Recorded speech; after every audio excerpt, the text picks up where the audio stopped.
Poco antes de amanecer, los ayudantes del maestro comienzan a preparar los materiales para la jornada de trabajo. Bien amasando el mortero con el que finalizar la preparación del muro para pintar al fresco, bien machacando las tierras y minerales de los que se obtendrá el color. Esto es lo que hace aquella joven sobre la mesa de trabajo, con gran atención y con un movimiento que tiene mucho de experimentado ritual. Un mármol blanco, bien pulido, sirve de base para la obtención de este azul intenso obtenido a partir del lapislázuli, cuya mezcla recoge con sumo cuidado. El maestro, subido ya al andamio, participa también en esta tarea más propia de albañil que de pintor propiamente dicho, pues se dispone a rematar la preparación del muro que todavía muestra irregularidades en la superficie.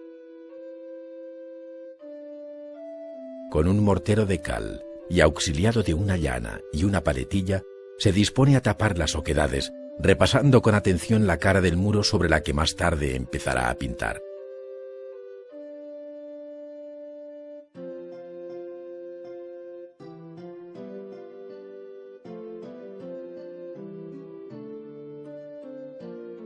En un momento determinado del proceso pictórico, será necesario contar con cal apagada y como ésta debe reposar un tiempo mínimo, también se prepara con la suficiente antelación la cantidad necesaria. Para ello, se utiliza un cuezo o recipiente de madera en forma de artesa, en la que se dejan caer pequeños fragmentos de cal sobre los que se vierte agua. Inmediatamente se produce un fenómeno de cocción, alcanzando una temperatura de 1000 grados, por lo que su manejo requiere mucha precaución. Para ello se utiliza una batidera de brazo largo, con la que el ayudante remueve la pasta para que sea lo más homogénea posible. Durante el proceso, el óxido de cal se convierte en hidróxido cálcico, conociéndose vulgarmente esta operación como afogado o apagado de la cal, pues poco a poco ésta deja de estar viva.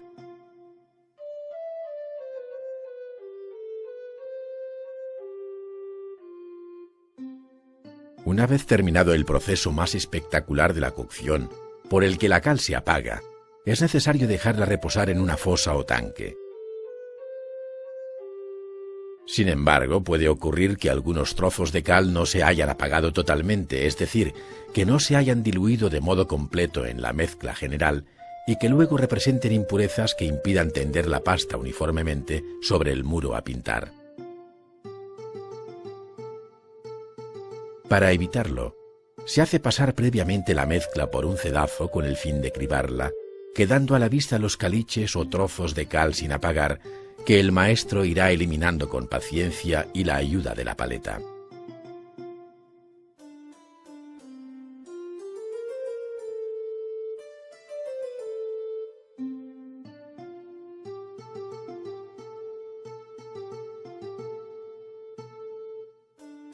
Una de las tareas primeras que el pintor debe afrontar con anterioridad a coger los pinceles es la de encajar la figura a su tamaño definitivo sobre el muro.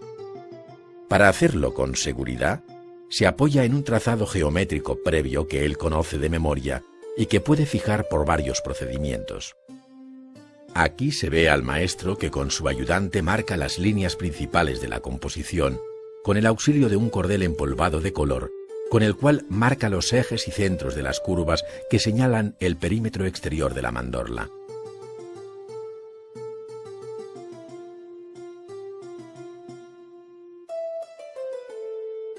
Después, sobre este esquema geométrico, refuerza con un carboncillo las líneas que le interesan, pasando luego a dibujar a mano alzada los elementos más importantes de la composición.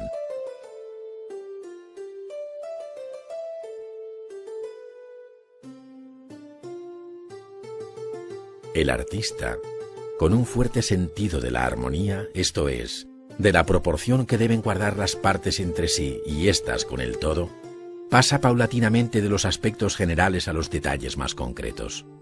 Así, sobre la noble cabeza del Pantocrátor, se ven aflorar los enérgicos rasgos del modelo bizantino que salen con naturalidad de la mano del pintor según esquemas y prototipos ya conocidos.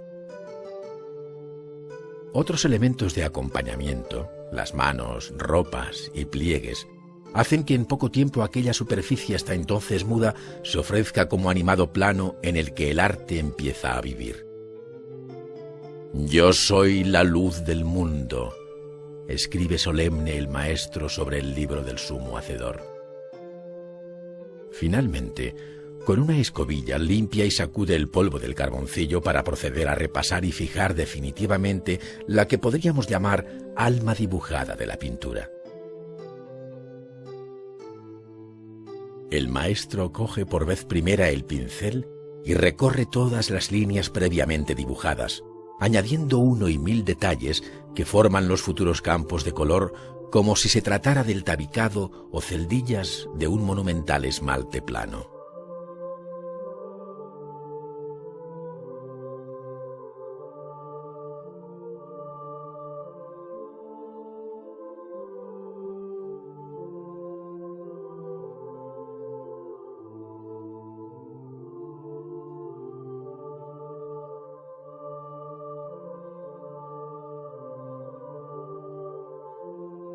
Entretanto, la preparación de los colores sigue su curso, de modo que los pigmentos estén en condiciones para cuando el pintor los necesite.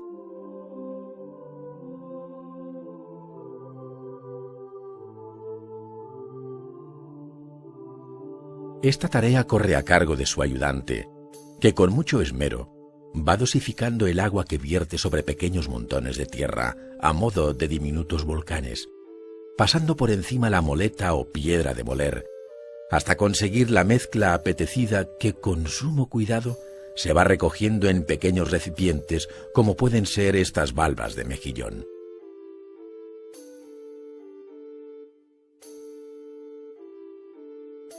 El paso siguiente sorprenderá sin duda a quien no conozca las diferentes soluciones de la pintura mural románica al fresco, pues no deja de ser paradójico que después del excelente y firme dibujo ya fijado sobre el muro, veamos al pintor ocultando parcialmente su propia obra. En efecto, aquí el maestro, ante la composición resuelta a su tamaño definitivo y con la masa de cal que ya se vio preparar, cubre el dibujo en una mitad, de tal modo que la otra mitad le sirva de pauta. Así, él empieza a pintar sobre la preparación fresca para que ésta pueda embeber el color disuelto en agua.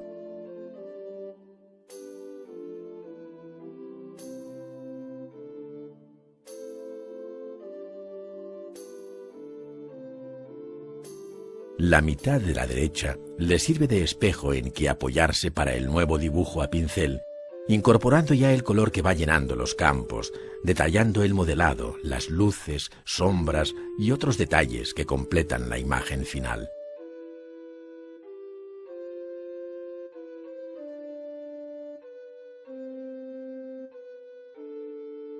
Después vuelve a repetir la operación, pero partiendo ahora de la obra definitiva, de modo que después de aplicar la capa de cal con la paletilla, él señala con el palo del pincel, toma medidas y fija puntos que después le servirán de seguras referencias al aplicar el color que ya no podrá corregir ni borrar.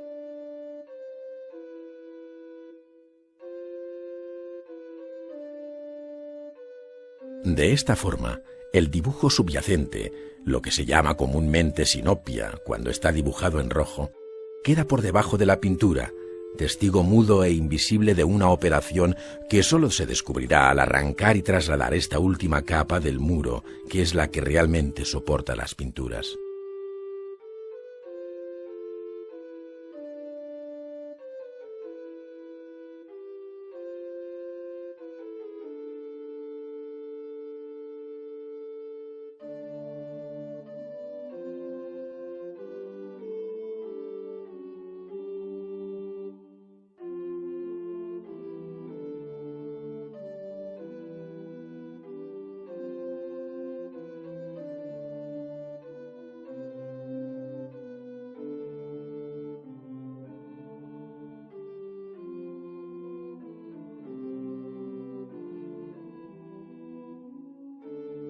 Con pinceles de distinto grueso, el maestro ultima los detalles del rostro y del nimbo crucífero que queda resaltado por el dibujo y el color de la cruz.